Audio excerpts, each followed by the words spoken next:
კიდევ ერთხელ მოგესალმებით, ეთერშია კურიერის 3 საათზე ახალ ამბებს ანუკა ბუავა გაგაცნობა. თბილისი კიევის კონკრეტულ ნაბიჯს ელოდება, როდის დატოვებს საქართველოს საზღვრის მიმდებარე ტერიტორიას მძიმე კრიმინალური წარსულის მქონე 87 პირი ისევ უცნობია.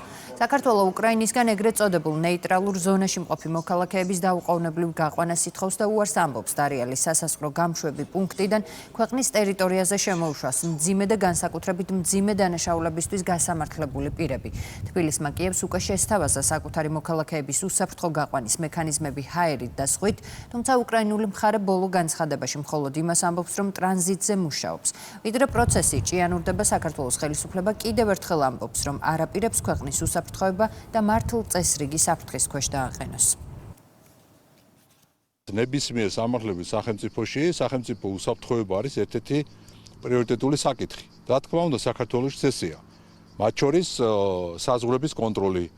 ნებისმიერი ქვეყნიდან, ეს იქნება უკრაინის სახელმწიფო, რუსეთის ფედერაცია, გერმანიის თუ ნებისმიერი სახელმწიფოს მხრიდან მოქალაქეების შემოსვლა ბუნებრივად კონტროლდება საქართველოს შესაბამისი უწყებების მხრიდან. ჩვენ ვიცით, რომ უკრაინელები არიან ამ შემთხვევაში საზღვართან და არსებობს უწყების მიერ შესაბამისი ინფორმაციები, რომელიც საჭიროებს გადამოწმებებს. ამიტომ ამ საკითხთან დაკავშირებით გარკვეული ტიპის манипуляციები უკვე არის მოძველებული მეთოდები. ნებისმიერი ქვეყნიდან, ეს იქნება უკრაინა თუ ნებისმიერი ქვეყანა, ნებისმიერი ტიპის მოქალაქეზე ხდება ინფორმაციის შესწავლა და აქედან გამომდინარე ხდება გადაწყვეტილების მიღება. ქართული მხარე დგავს აბსოლუტურად ყველა ნაბიჯს იმისთვის, რომ განხორციელდეს გამშვებულ დარიალთან მყოფი უკრაინის მოქალაქეების უსაფრთხო დაბრუნება სამშობლოში, თუმცა ქართული მხარის სურვილი ამ შემთხვევაში არ კმარა, რა თქმა უნდა პირველ რიგში უკრაინულმა მხარემ გამოიჩინოს შესაბამისი აქტიურობა, მით უმეტეს, როდესაც ჩვენ პირდაპირ ვაცხადებთ, რომ ხარჯების გასტუმრებასაც კი უზრუნველყოფთ იმისთვის, რომ ეს მოქალაქეები დაბრუნდნენ თავის სამშობლოში. პოლიციამ თბილისში ნარკოდანაშაულის ბრალდებით უცხო ქვეყნის მოქალაქე დააკავა, ამოღებულია განსაკუთრებით დიდი ოდენობით ნარკოტიკი. თურქეთის მოქალაქე სამართალდამცველებმა მთაწმინდის პარკის მიმდებარე ტერიტორიაზე აიყვანეს მისი პირადი ჩხრეკისას. პოლიციამ განსაკუთრებით დიდი ოდენობით 200 გრამამდე ნარკოტიკული საშუალება მეფედრონი ნივთმტკიცება დამოიღო. დაკავებულს 20 წლამდე პატიმრობა ემუქრება. პოლიციამ მარნეულში ინტერპოლის წითელი ცირკულარი ძებნილი აზერბაიჯანის მოქალაქე დააკავა. ის 2013 წლიდან ორგანიზებული დაჯგუფების წევრობისა და ჭამთელობის დაზიანების ბრალდებით იძებნებოდა. შინაგან საქმეთა სამინისტროს ინფორმაციით, ახლა დაკავებულის მიმართ კანონით გათვალისწინებული წინა საექსტრადაციო პროცედურები მიმდინარეობს. უკვე მეორე დღეა განხილვის თემაა მოქმედი და ყოფილი ნაციონალების დაკარგული საარჩევნო ნომრები 5, რომელიც ბოლო 20 წლის განმავლობაში მხოლოდ სააკაშვილის პარტიასთან ასოცირდებოდა, დღეს სხვას ეკუთვნის, ისევე როგორც ძველი სახეებით შექმნილი ახალი საარჩევნო ნომერი 4. ნაციონალური მოძრაობა ამტკიცებს, რომ ხუთიანს დაიბრუნებს, საპარლამენტო პოლიტიკურ ჯგუფებში კი ამბობენ, რომ სააკაშვილის პარტიას ნომრით თუ მის გარეშე პოლიტიკური მომავალი არ აქვს.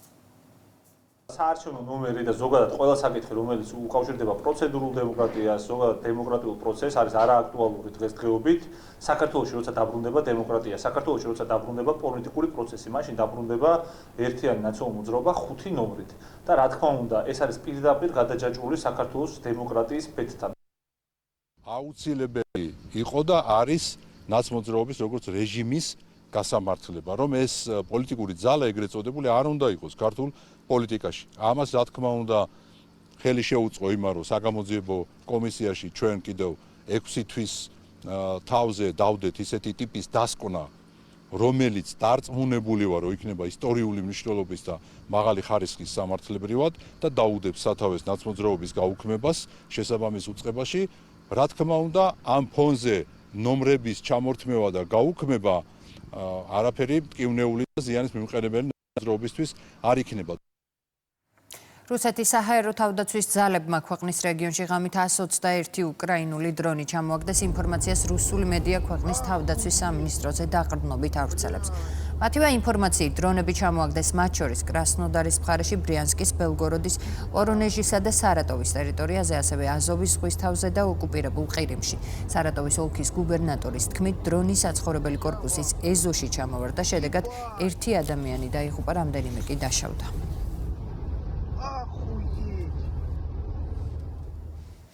ხუთი დღე ამერიკისა და რუსეთის პრეზიდენტების შეხვედრამდე დონალდ ტრამპი მზად არის ალიასკაში სამმხრივი სამიტი გამართოს ვლადიმერ პუტინთან და უკრაინის პრეზიდენტთან ერთად.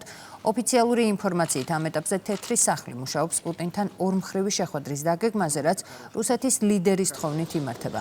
ტრამპი პუტინის შეხვედრა 15 აგვისტოს შედგება. ამერიკის პრეზიდენტის თქმით, მხარეები ახლოს არიან შეთანხმებასთან, რომელმაც შეიძლება კონფლიქტის დასრულებას შეუწყოს ხელი.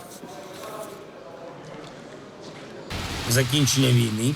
ყველა ხედავს პუტინის ტაქტიკას. მას ეშინია სანქციების და ყველაფერს აკეთებს მათგან თავის დასაღწევად. მას სურს ტერიტორიული ნადავლის მეორედ მიღება. მას ყირიმის აღების უფლება მისცეს და ამან დონეცკისა და ლუგანსკის რეგიონების ოკუპაცია გამოიწვია. მას პრევენციული სასჯელი არ მიუღია. როდესაც ჩვენ საზღვრებზე კონტინგენტის შეკრიბა, ამან სრულმასშტაბიანი ომი და უკრაინის მეტი ნაწილის ოკუპაცია გამოიწვია. ახლა პუტინს სურს, რომ მას აპატიონ ჩვენი ხერსონის რეგიონის, სამხრეთის, ზაპოროჟიეს, ლუგანსკის რეგიონის მთელი ტერიტორია. დონეცკის რეგიონის და ყირიმის მიტაცება. ჩვენ არ დავუშვებთ, რომ რუსეთმა უკრაინის გაყოფის ეს მეორე მცდელობა განახორციელოს. ჩვენ ვიცით, როგორია რუსეთი, სადაც მეორეა, იქ მესამეც არის.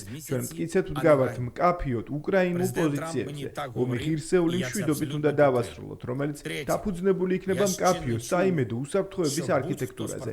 პარტნიორები მზად არიან დაგვეხმარონ ამაში. საჭირო არა მკვლელობების შეჩერება, არამედ რეალური გრძელვადიანი მშვიდობა. არა ცეცხლის შეწყვეტა, რამდენიმე თვის შემდეგ, არამედ დაუყოვნებლივ. პრეზიდენტმა ტრამპმა მითხრა ეს და აბსოლუტურად ვეთანხმები. უკრაინა მხარს უჭერს ამერიკის შეერთებული შტატების პრეზიდენტის დონალდ ტრამპის ყველა წინადადებას. Всі формати. ტრამპი პუტინის შეხვედრის მოლოდინშია მსოფლიო ევროპელი ლიდერები შტატებში დაგეგმილ მოლაპარაკებას ერთობლივი განცხადებით ეხმაურებიან და უკრაინაში ომის დასრულების აუცილებლობაზე საუბრობენ. მივესალმებით პრეზიდენტ ტრამპის მუშაობას უკრაინაში მკვლელობის შესაჩერებლად, რუსეთის ფედერაციის აგრესიული ომის დასასრულებლად და უკრაინისთვის სამართლიანი და ხანგრძლივი მშვიდობისა და უსაფრთხოების მისაღწევად. ევროპელი ლიდერები ამბობენ, რომ წარმატება მხოლოდ დიპლომატიური გზით მიიღწევა.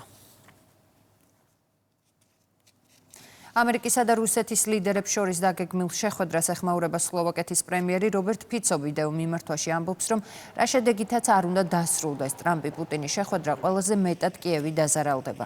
სლოვაკეთის პრემიერ-მინისტრმა ასევე თქვა, რომ ყველაზე მნიშვნელოვანი სამხედრო ოპერაციების დაუყოვნებლივ შეწყვეტაზე შეთანხმება.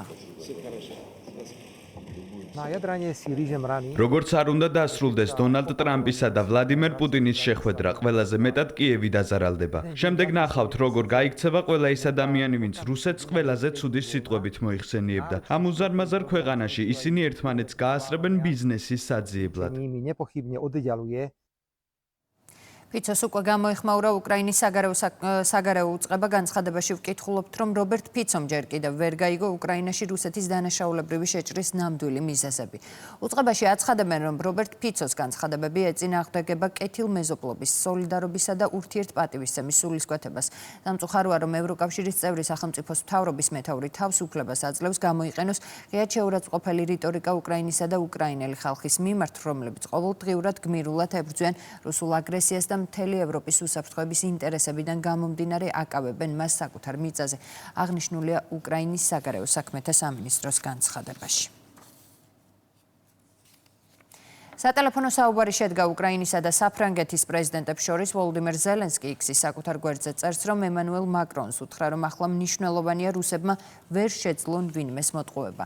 უკრაინა, საფრანგეთი და სხვა პარტნიორები მზად არიან, რაც შეიძლება პროდუქტიულად იმუშაონ რეალური მშვიდობისთვის. მართლაც მნიშვნელოვანია, რომ რუსებმა კიდევ ერთხელ ვერ შეძლონ ვინმეს მოტყუება. ყველას გვჭირდება ომის რეალური დასრულება, ამბობს ვოლოდიმერ ზელენსკი. დიდ ბრიტანეთში ამერიკის, უკრაინისა და ევროპელი პარტნიორების შეხვედრა გაიმართა. უკრაინის პრეზიდენტის ოფისის ხელმძღვანელი და თავდაცვის საბჭოს მდივანი წარმოადგენდა. ჩვენ მნიშვნელოვანი შეხვედრები გქონდა ევროპის უსაფრთხოების მრჩეველებთან, დიდი ბრიტანეთის საგარეო საქმეთა მინისტრთან და ამერიკის ვიცე-პრეზიდენტთან. მადლობელი ვარ თითოეულ მათგანის მათი უაღრესად კონსტრუქციული მიდგომისთვის. ჩვენი პარტნიორები არამხოლოდ სიტყვიერად გვიჭერენ მხარს, დახმარება გაგრძელდება სამხედრო, ფინანსური და სანქციების სფეროებში, ვიდრე აგრესია არ შეწყდება, წერს ანდრეი იერმაკი. სატელეფონო საუბარი შედგა ბრაზილიისა და რუსეთის პრეზიდენტებს შორის. განხილვის თემა უკრაინის საკითხი იყო. უფრო კონკრეტულად კი დონალდ ტრამპთან დაგეგმილი შეხვედრა და რუსეთ-უკრაინის სამშვიდობო მოლაპარაკებების თემა. კრემლი გავრცელებულ განცხადებაში ამბობს, რომ ბრაზილიის პრეზიდენტმა უკრაინის კრიზისის მოგვარებისკენ მიმართულ ძალისხმევას მხარდაჭერა გამოუცხადა. ბოლო 24 საათში ღაზაში ისრაელის საჰაერო დარტყმებს სულ მცირე 80 ადამიანი ემსხვერპლა. მიმდინარე კონფლიქტის შედეგად 2023 წელს დაღუპულთა რიცხვი 18800-ს აჭარბებს, ხოლო დაშავებულთა 51,000-ზე მეტი ადამიანია. ომის დაწყებიდან შიმშილი დაღუპულთა რაოდენობა 212-მდე გაიზარდა, მათ შორის 98 ბავშვია. ჩვენ არ გვინდა ომი და ოკუპაცია, ჩვენ გვსურს თავისუფლება, გვინდა ღაზა, ყოველი დილით პურის რიგში ვდგებით. ღაზას არაფერი დარჩა, ყველაფერი განადგურებულია. აქ აღარ არის უსაფრთხო ადგილი, სად უნდა წავიდეთ? კარვებში ცხოვრება ნორმალური არაა. უკვე დიდი ტანჯვა და დამცირება გამოვიარეთ.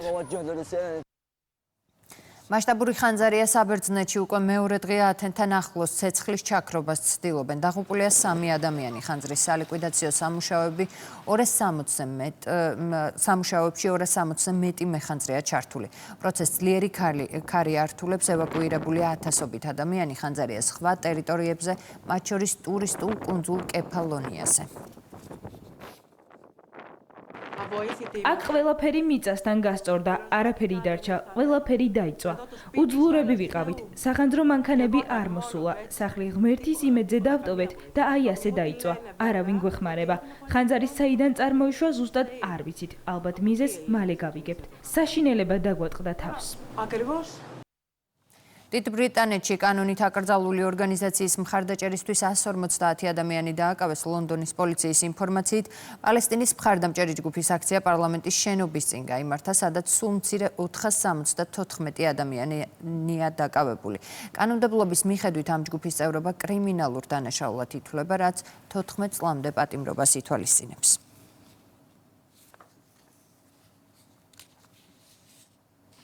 უხროვაში სნაიპერის საერთაშორისო კურსი დასრულდა. ორკვირიან საერთაშორისო კურსში, რომელსაც ქართველი ინსტრუქტორები უძღვებოდნენ, საქართველოს, ამერიკის, დიდი ბრიტანეთის, საფრანგეთის, რუმინეთის, პოლონეთის, ბელგიისა და თურქეთის სპეციალური ოპერაციების ძალების წარმომადგენლები მონაწილეობდნენ.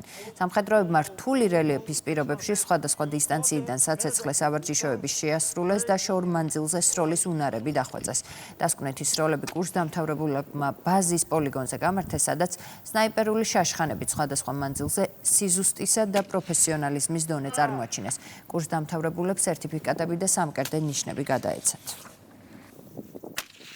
იმის მიხედავად, რომ კურსი ტაქტიკური დონისაა, იგი თავისი არსით არის ძალიან მნიშვნელოვანი, რადგან წარმოადგენს უსაფრთხოებისა და ინსტიტუციური განვითარების სინთეზს. პირველ რიგში ასეთი კურსი ხელს უწყობს თავდაცვის უნარიანობის გაძლიერებას.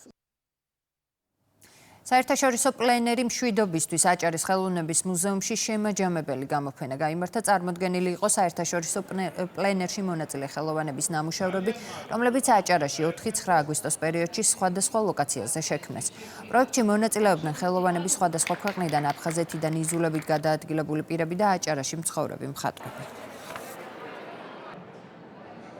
ხელოვნების ირგვლივ მხატვრები იკრიბებიან და ეს არის სამშვიდობო გამოფენა, ეს არის მშვიდობის გზავნილი, რომელსაც ჩვენ გვგზავნით იმისათვის, რომ ჩვენი ტკივილი, ჩვენი აფხაზეთი უნდა დავიბრუნოთ აუცილებლად. ჩვენ გვჯერა ამისი, რომ ხელოვნება ადამიანებს აერთიანებს, აახლოვებს და აი ეს ღონისძიებები არის ძალიან მნიშვნელოვანი. საერთაშორისო მხატვართა პლენერი, რომელიც აერთიანებს არა მარტო საქართველოს მხატვრებს, არამედ სხვა ქვეყნის მხატვრებს და ყველა ეს ღონისძიება უკავშირდება ერთიან მიზანს, აფხაზეთის მხატვრების, აჭარის მხატვრების სულისკვეთებას და რწმენას იმისას, რომ ძალიან მალე ჩვენ ყველანი ერთად აფხაზეთში ვიზეიმებ ერთიანი საქართველოს კეთილდღეობას და გაბრწყინებას. ჩვენ ვაწყობთ გამოფენებს უცხოეთში, ესპანეთში, ჰოლანდიაში, პლენერები კეთდება და მათთან ურთიერთობა და გაცნობა ხდება.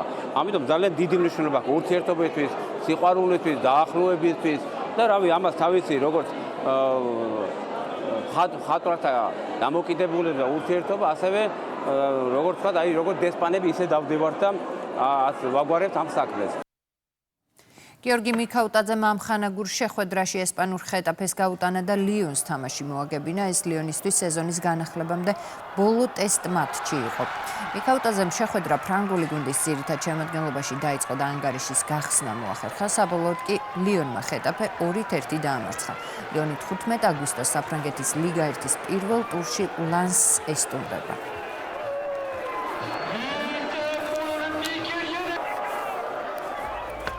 პირდაპირ ეთერში ვბრუნდებით 6-ზე, მანამდე კი ყველა მნიშვნელოვან სიახლეს გაიცანით ჩვენს ვებგვერდზე. რუსთავი 2.gt.